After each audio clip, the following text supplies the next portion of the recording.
Hey guys, it's Matt. Welcome to SpeedTutor, and today we're going to be looking at a free stylized water shader, and this has flexibility whether you want to create something like a lava ocean, oceans, rivers, or even really stylistic things like a poisoned river in itself.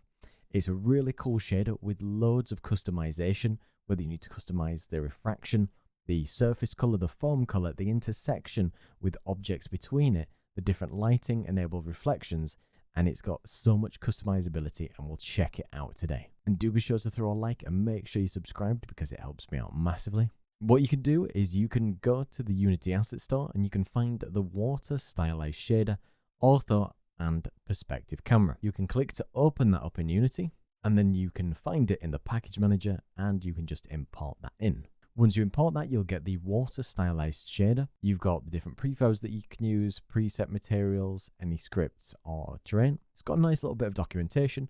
What you can do is you can open up the water template scene and you'll be able to see it here.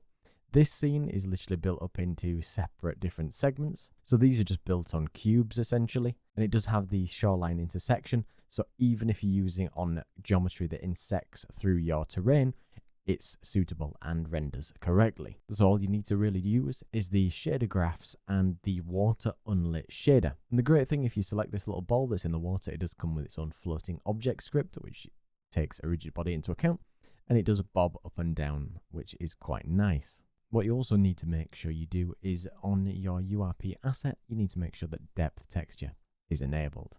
So to start off looking at the shader, you've got the World Space UV, which you can enable or disable, and World Space UVs are good if you want to make sure that this all aligns seamlessly when you're using the asset. The perspective mode, if you're using a perspective mode or an orthographic camera, and you can do that by checking it out in your main camera, whether it's perspective or orthographic, because if you disable this, it's different to how the depth is calculated. The depth fade distance, this specifically calculates how deep the underwater silhouette that appears, the color of the deep and the shallow, and you can enable short hike mode, which is a mode which activates the control of the number of steps instead of using a gradient to control how deep the area should be. The horizon distance affects the horizon line for how the calculations are created. The horizon color is the color that's added to the water when we look in the distance. As you can see, it just transitions slowly there. The refraction speed is all about controlling how fast the distorted image moves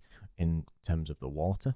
The reflection scale is to be able to control the dimensions and the noise applied to distortion. The refraction strength determines the actual intensity of the distortion that might be created. And if you change the foam direction and the foam speed, you can set this if you want it to be something where it looks like the water is moving. You can set the tiling if you want it to make it look bigger or smaller, depending on how you want this to stylize for your scene, and then the foam distortion if you want it to be contorted or distorted or moved in a more quirky way. If you consider this, it could be lava or somewhere that you'd find in hell if you did something like that. And of course you've got the foam color, and then you've got the secondary foam color, which is the foam that's rendered just underneath the original, and you can set any of the offsets. And then what you've got is you've got the intersection settings. So when you've got the foam that's created when anything intersects with the geometry that we already have, we've got controls over that tiling, that depth, the fade, and the settings that should go with it. Then we've got a specific normal strength and speed to what's affected to the actual surface of this water.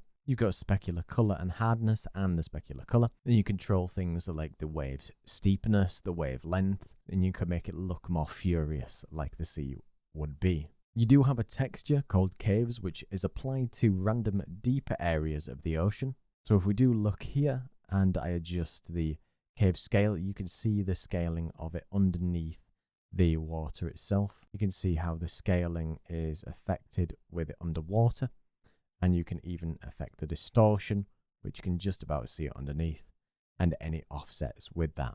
The cool thing about this is you can also set a reflection, and you can set the distortion of the reflection that's there, and also the blend between the original and something else. So you can create lots of different stylistic looks. So like I said, we've got various different presets that we can choose looking at the preset materials. So you can do ocean water, you can look at river water, you can look at stylized cold water, stylized lava, ocean water, and even something like stylized poison. So there's various prefabs. All you need to do is create one material and you can adjust it all. Do let me know what you think and check out this great asset on the Unity Asset Store. Be sure to check out my Patreon to get over 230 different scripts, assets and projects you cannot find anywhere else. Be sure to throw a like and make sure you subscribe because it helps me out massively. Big thank you to Party of 10 and Very Shuther for their amazing support. And thanks to everybody else who comes to watch the video.